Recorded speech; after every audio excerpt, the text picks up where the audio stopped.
Ya estamos de vuelta en la primera emisión de Imagen Informativa. Mañana se cumplen 4 años de la desaparición de los 43 estudiantes de la Escuela Normal Rural de Ayotzinapa en aquella noche trágica del 26 y 27 de septiembre de 2014. Me acompaña en la línea telefónica para hablar de este tema, se lo agradezco mucho, Alfredo Higuera Bernal, fiscal especial del caso Iguala de la Procuraduría General de la República.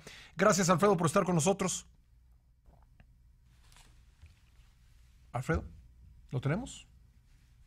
¿Sí? Alfredo, ¿me escuchas? No, creo que no lo tenemos. Por lo menos yo no lo escucho. Sí. Estamos tratando de establecer el contacto con el fiscal especial del caso Iguala. Tú me dices, Andrea. Bueno, pues le decía yo que mañana se cumplen 4 años y con motivo de esto, pues ha habido pues diversas manifestaciones por parte de los familiares, de los estudiantes, de las organizaciones que simpatizan con esta causa y que ha sido además una exigencia social de saber qué pasó exactamente. Hay una investigación pues que ha llevado a la detención de un centenar de personas, una investigación pues que no deja satisfecho, yo diría que a nadie, porque pues en principio lo que sabemos de la desaparición es muy poco. Se tiene evidencia de la aparición de los restos de uno de los estudiantes, pero bueno, ha sido puesto en duda si estos restos, que es parte de un hueso de la cara, que fue enviado para su análisis a Innsbruck, Austria, pues fue encontrado en el lugar en donde la Procuraduría General de la República dice que lo encontró, que fue en el río San Juan, como parte de los restos que presuntamente personas que secuestraron y habrían asesinado a algunos de los estudiantes y luego quemado sus cuerpos, pues esos restos, para desaparecerlos, se los llevaron del basurero Cocula en bolsas de basura, en bolsas negras, y luego tiradas estas bolsas al río San Juan. Ahí habría aparecido este hueso del rostro de uno de los estudiantes y bueno, pues hay polémica sobre este hecho, entre muchos otros, como parte de la investigación del caso Iguala. Creo que ahora sí tenemos en la línea telefónica a Alfredo Higuera Bernal. Alfredo, ¿ahora sí me escuchas? Sí, Pascal, aquí a la orden, buen día. Muchas gracias por estar con nosotros. Bueno, yo te preguntaría, ¿qué pendientes hay en las investigaciones? Si pudieras, pues hacernos, por así decirlo, un corte de caja a los 4 años, ¿cuántas personas están detenidas? ¿Cuántas están procesadas? ¿A cuántas falta por detener? Sí, bueno, en principio, Pascal, nada más comentar que la Procuraduría General de la República jamás ha desatendido el caso, siempre ha estado atenta, ha destinado todos los recursos humanos, materiales, técnicos que han sido posibles para tratar de esclarecer al máximo o en todo lo que aconteció esa noche en Iguala. Las acciones de alguna manera se han hecho públicas en cuanto a personas detenidas. Actualmente tenemos bajo proceso a 69 personas, específicamente por el delito de secuestro en agravio de los 43 jóvenes estudiantes. Sí. Y hay más de 100 en total, incluyendo los que están por otros delitos como delincuencia organizada, posesión de armas y algunos otros ilícitos más. Sí. Lo que se ha procurado hacer desde hace buen tiempo es atender todas las líneas de investigación del caso, no concentrarse tan solo en una, como es la relativa al basurero de Cocula, sino atender todos los aspectos que han sido señalados como de necesaria investigación.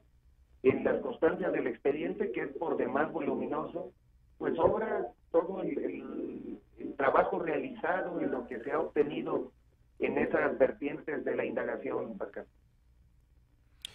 Bueno, la verdad es que pues es muy interesante poder platicar contigo. Alfredo, tenemos un pequeño problema en la comunicación, no te estamos escuchando de forma adecuada, aunque creo que sí se oyó todo lo que nos dices, pero yo creo que no con la calidad que debiera ser esta plática. Si nos permites, por favor, voy a mandar a corte y vamos a restablecer la comunicación para continuar esta entrevista. Vamos a restablecer la comunicación con Alfredo Higuera Bernal para continuar con la entrevista. Simplemente a modo de resumen de lo que habíamos platicado antes del corte, pues nos decía el fiscal especial del caso Iguala que hay 79 personas bajo proceso directamente por el secuestro de los estudiantes de Ayotzinapa, de un total de 100, incluyendo a los que están procesados por otros delitos como delincuencia organizada. Nos decía también el fiscal que la PGR ha seguido diversas líneas de investigación, no solo la del basurero de Cocula, y en eso que nos quedamos cuando decidimos pues mejorar la comunicación con Alfredo Higuera Bernal. Alfredo, gracias por esperarnos. Gracias a ustedes. Sí, nada más precisar, Pascal, que son 69 personas. 69, de acuerdo. Gracias por aclararme este dato. Muy bien. Yo preguntaría, aparte de la línea del basurero de Cocula, ¿cuáles son las otras líneas o cuántas son las otras líneas de investigación que se han seguido para esclarecer la desaparición de los estudiantes? Sí, ha habido pronunciamientos diversos sobre lo que pueden ser consideradas líneas de investigación, Pascal, que las ha referido la representación de las víctimas, la Comisión Interamericana de Derechos Humanos, la propia Comisión Nacional de Derechos Humanos. Sobre eso mencionaría que la Procuraduría General de la República enlistó las 11 principales y sobre esa base y con información de los resultados a la Comisión Interamericana, a las víctimas, se ha trabajado en los últimos tiempos en ella.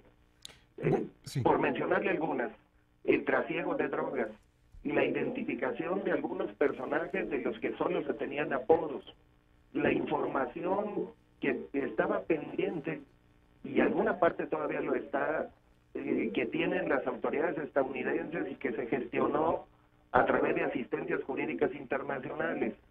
Otro rubro, por ejemplo, es el de la telefonía, que tiene que ver con la información relativa a los aparatos y líneas de los estudiantes desaparecidos y a la información telefónica en general sobre cualquier actor en el caso.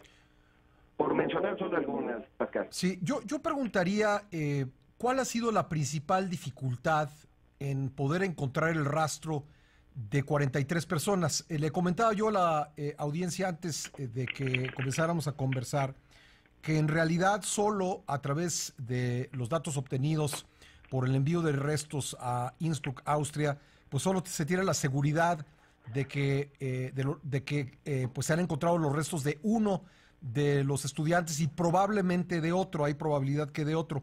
Pero dado que la misma investigación pues ha sostenido, y así lo entiendo, y si no, corrígeme por favor, que en caso de haber sido asesinados e incinerados en el basurero de Cocula algunos de los estudiantes, esto solo habría sucedido en el caso de algunos de ellos, no de todos, lo cual nos dejaría pues con una incógnita todavía respecto del resto de ellos.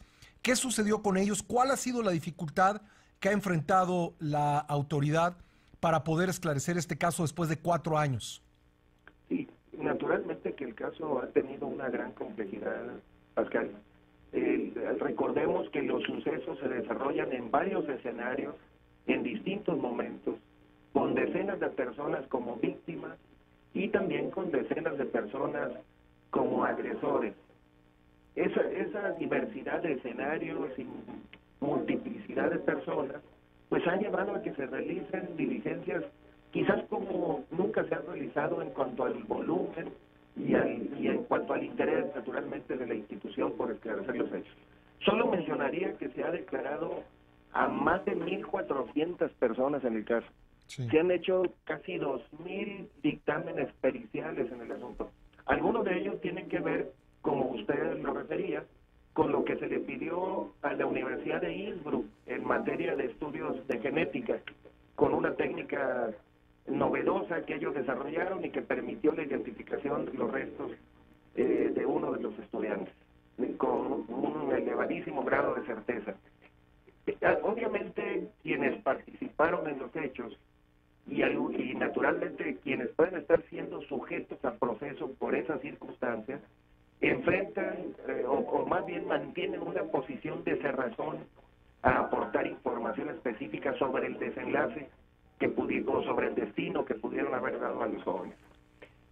Ahora, Obviamente, aún con todas las dificultades que puede enfrentarse en una investigación de esta naturaleza, pues es obligación del Estado ir a fondo hasta donde sea necesario, como se ha procurado hacer, para saber con detalle qué fue todo lo que ocurrió. Y sobre todo ese punto que es el motivo del legítimo reclamo de las familias de los jóvenes. Saber qué hicieron con los estudiantes. Esa es la parte fundamental de esto. Obviamente están unos resultados que están bajo el análisis de los tribunales, pero la investigación nunca se ha detenido y se ha ido a todas las vertientes en aras de saber mucho más de eso.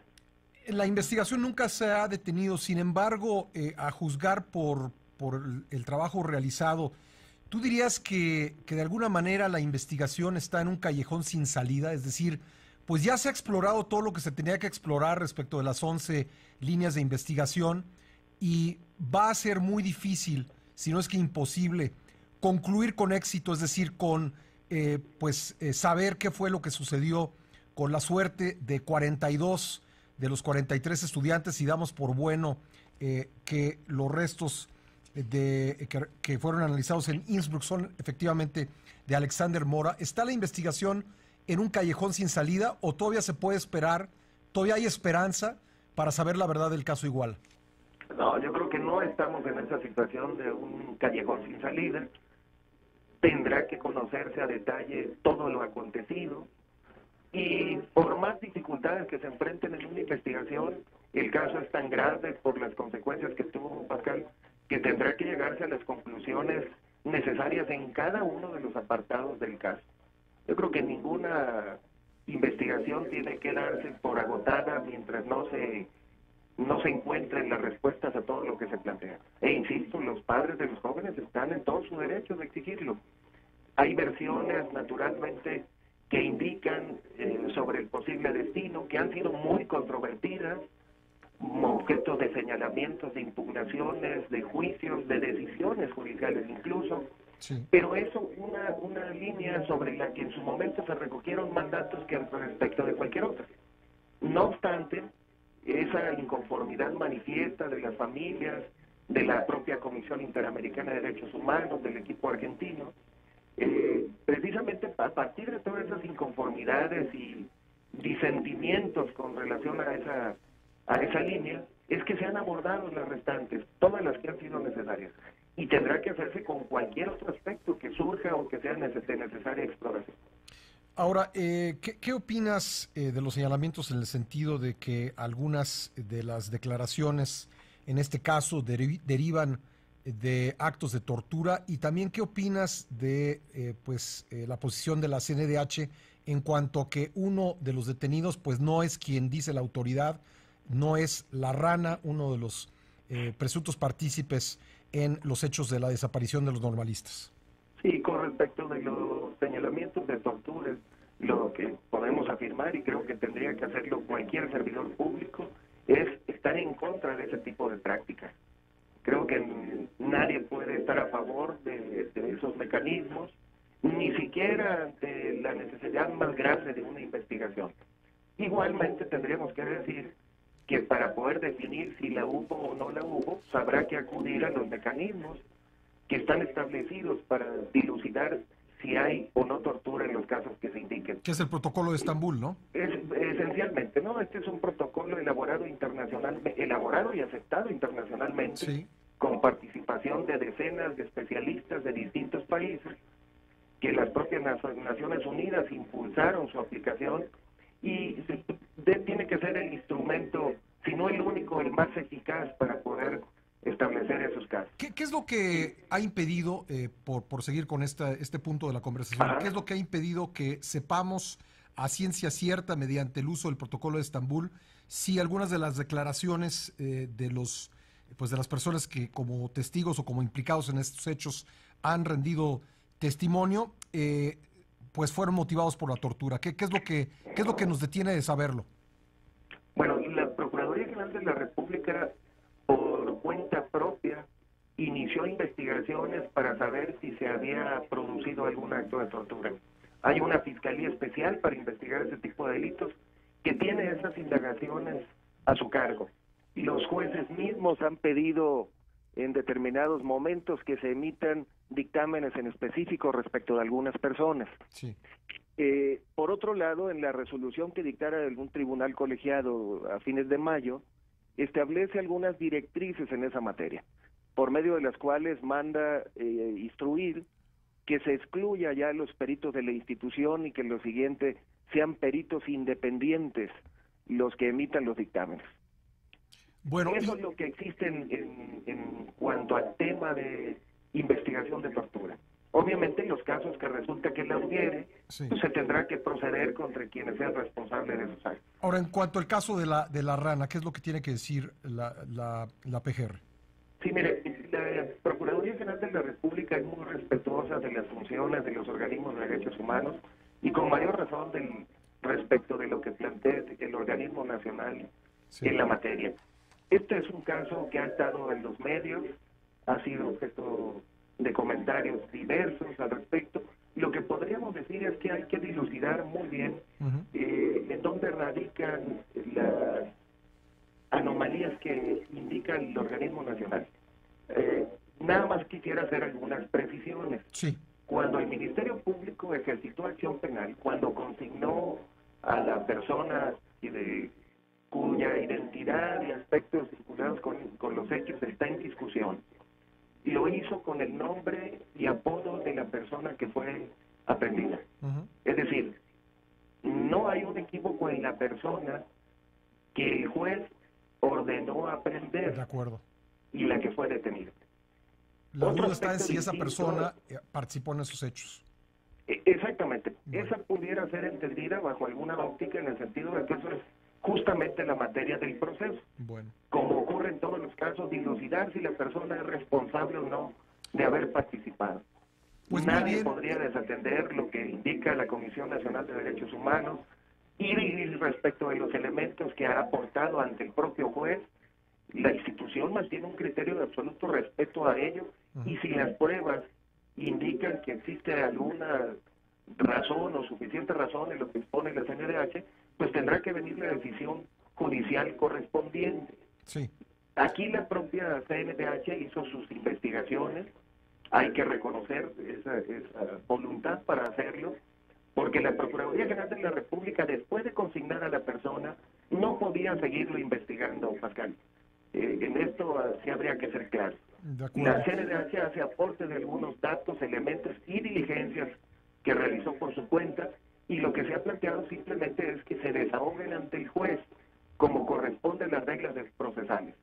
Hay un principio de legalidad al que se tiene que atener la institución del Ministerio Público, y la legalidad indica que así tiene que ser.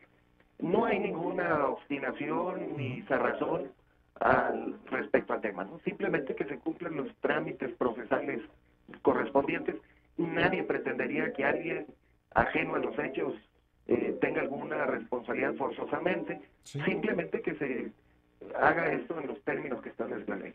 Pues bien, fiscal, te agradezco mucho estos minutos para el programa. Obviamente es un caso largo, complicado, como tú ya lo has descrito, pero bueno, pues esta visión de dónde se encuentra la investigación nos parece que era necesaria tenerla en vísperas de que se cumplan 4 años de estos terribles hechos. Muchas gracias, Alfredo. No, al contrario, Pascal, era bueno. Gracias, Alfredo Higuera Bernal, fiscal especial del caso Iguala. Vamos a hacer una pausa y seguiremos hablando de este caso. 10:26.